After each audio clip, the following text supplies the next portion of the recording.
Most RVs are only going to last you between 10 and 15 years, and that's if you take good care of them. Some of them, the smaller ones, are only going to last you just a few campouts. You know, like a year, 5 years at the most, camping out, depending on how you treat them. We try to treat ours good. I just videoed this whole thing, opening it up, telling you all about it, and the video disappeared. That happens a lot. Okay, let me show you this back again. This is what we're going to do today, heavy duty shackle kit. Okay, this is your normal one. You can see how thin that is, and this is what happens to them. Now this is here, you can see the difference. Another difference is they got grease zerks in them right there. Here's the kit. Ordered this, 150 bucks off of Amazon. Now here's the thing. You've seen the guy change out my shear springs last year. Last year now. But they weren't greasable. These are. So we may have him come over and do it, although he's in a different town. I called him and he said he may be in town. If he's not in town, you'll be watching me do this next. If he is in town, you'll be watching him do it. We can do it, but if I can get him to do it for a reasonable cost, I don't want to die doing it. But there's part of your shackles. Here's the rest. They send you all new bolts for the shear spring. That's a heavy duty there. Now and it was packed well too. Better than my hard drive was. This stuff was in there like that. Now I've been told by a lot of people that they swap these out as soon as they get their RV, because the RV companies are not putting in good stuff. They don't care. Most of the RVs are not made to last very long. If you didn't know that, they're not. Yeah, so they just put in cheap stuff and they'll wear out, break, and you can go buy a new one for $100,000. But that's today's project right there. This is what the complete system looks like.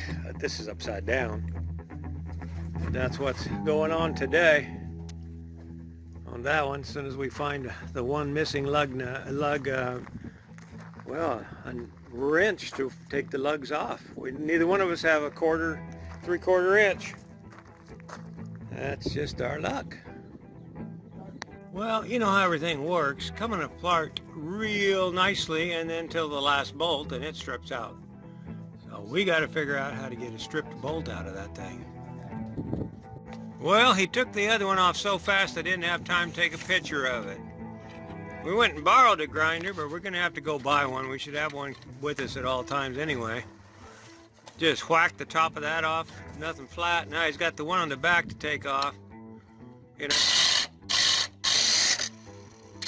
about like that. Nope, that just exploded. I need the other one. Ah! Okay, that's what happens if they fall apart. We'll do it again. Oh, I see what it's doing. What's it doing? It's getting pinched in between. Ah.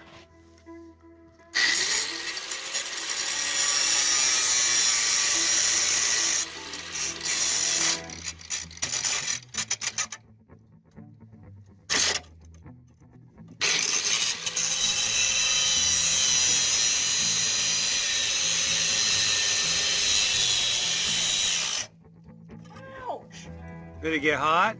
It's burning my skin. Ah. Sparks.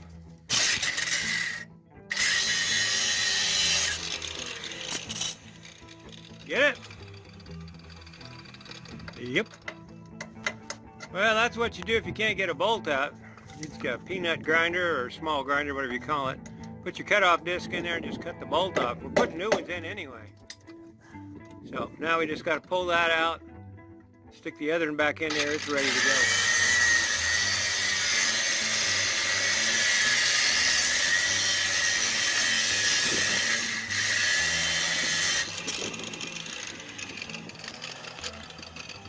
There we go. Now, this is the new one. This is how easy it goes in.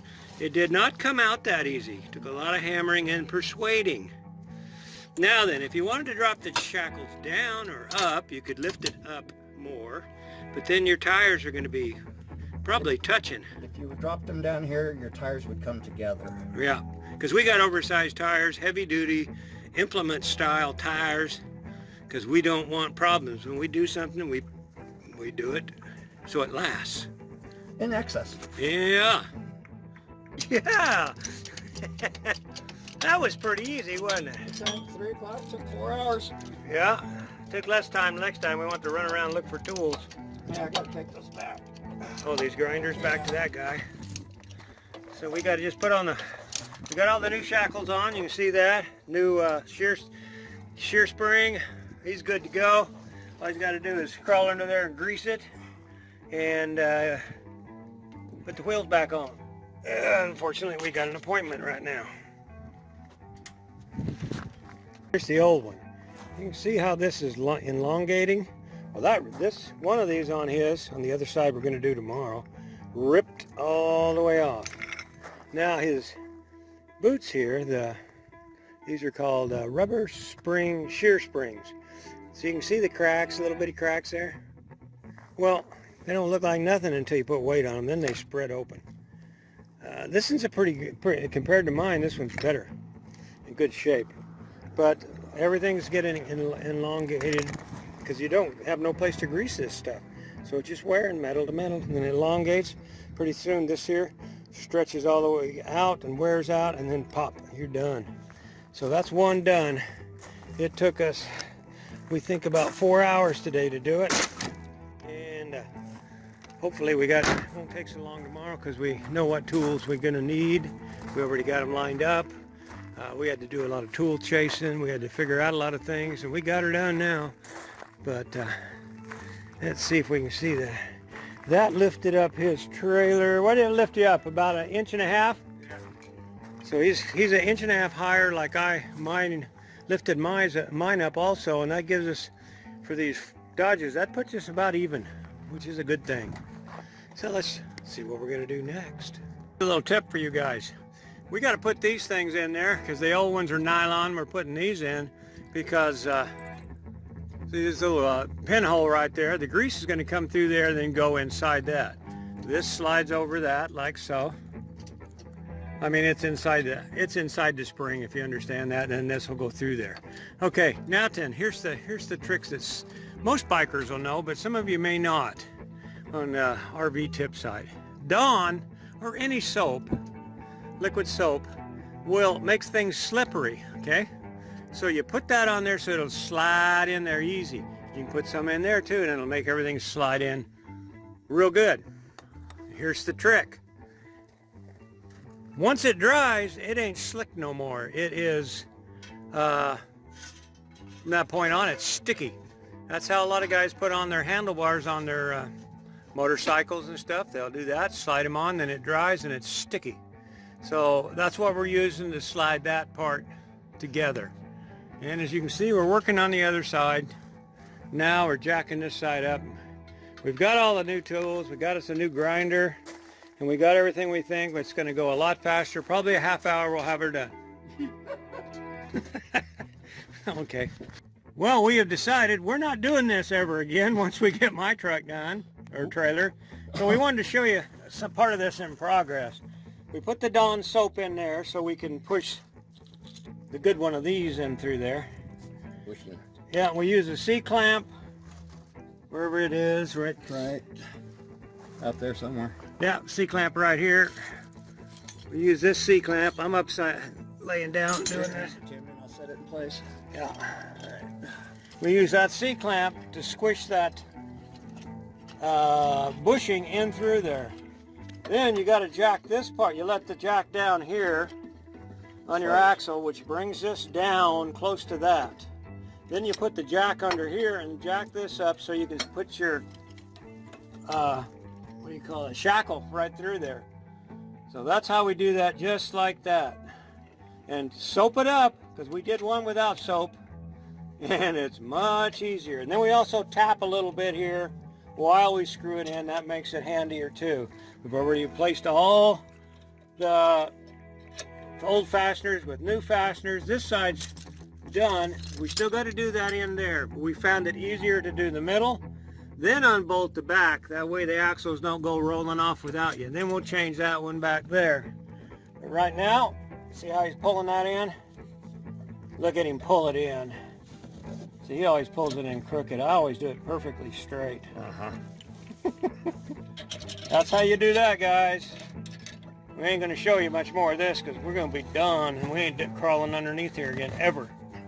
Ever, huh? Well, I gotta replace my brake line that got sheared. Yeah, we do have we would be nice to have brakes on this. Yeah, I'd like to have all four. Yeah, okay, I've got to get to work, guys. Okay.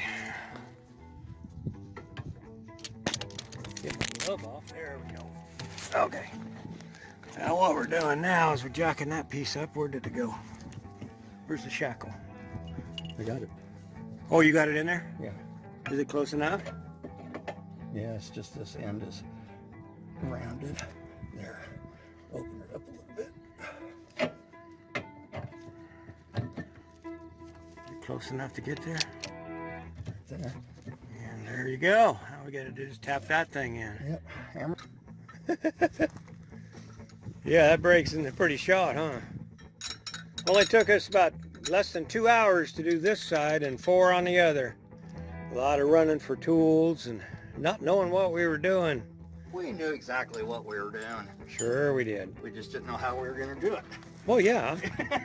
Yeah, so if you guys want to do this yourself, go ahead and follow our instructions here. The main instruction is just hire somebody. Well, you can do it yourself with help. I wouldn't try this with one unless you're about 20 years younger than us. Oh, 40.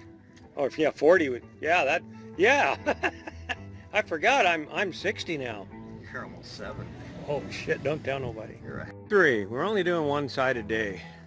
But we're getting ready to do my trailer. Got his done. He's still got to grease his. Okay, I'm gonna tell you a few things. 99% of you out there know what shackles do. But I'm gonna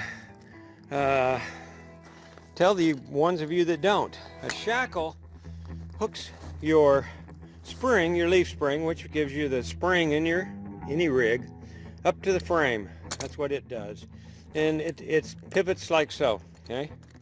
Not that much, but it'll move. And so it's always moving. So you've got to keep these lubed. On the stock ones, they don't have a place to lube them. These do. I've showed you the hole in the other ones. Well, I mean, with the holes in here. And the grease stays inside of there. Stays between here and there. And then this can twist. Well, the shackle can twist. That stays still because it's jammed into the spring. So you see what it's doing there? It's letting the grease slide in there, keeping the wear down. Now they should do them all this way, but they don't. And I'm going to show you the difference on these here. The ones that are in there are not near as heavy duty as these. So we're going to be putting them in too today. So that's how the shackles work. They hold your axles and springs together and along with your frame. Now I'm going to do mine a little different. We're going to put a little grease on there as we put them together. We'll put the soap on the outside like this, like we did on the other. Jam these in, then we'll put a little bit of grease on them and help see if that'll do it. So that'll give it a head start when we start pumping grease through these zerts after it's all put together. But that's what we're going to do today. Got it all ready to go. Waiting for the neighbor to show up, which he's got a long ways to go. He's right there. And let's see, I put in 2 slides so we could get to the axles better, and that's what we're going to do right now. And I won't show you anymore, but this is probably the end of the video unless something really drastic happens. And oh, I hope it don't. Hope it don't. Okay, even though my rig is 2 years newer, it don't matter. Depends on the miles. You can see this one's starting to egg shape. This one's starting to egg shape. And there's these others, if you notice the others, they're welded together. These are not. But look at this bolt. You see that? Yeah. We're not having grease points on them. Okay, this is probably what you got on yours. They don't even have a spacer in between them. They rely on the shoulder of the bolt to stop it. This one here, I'd say that's much better, because you can pinch it tight there. You couldn't on the old ones. That's probably why you got is the old ones. Well, the more of these we did, the quicker we got. By the time we got to my trailer and got the last axle on, it only took us about an hour and 15 minutes to do the same job. It took us 4 hours to do the first time. So you guys can do it. I don't know if I'd recommend it.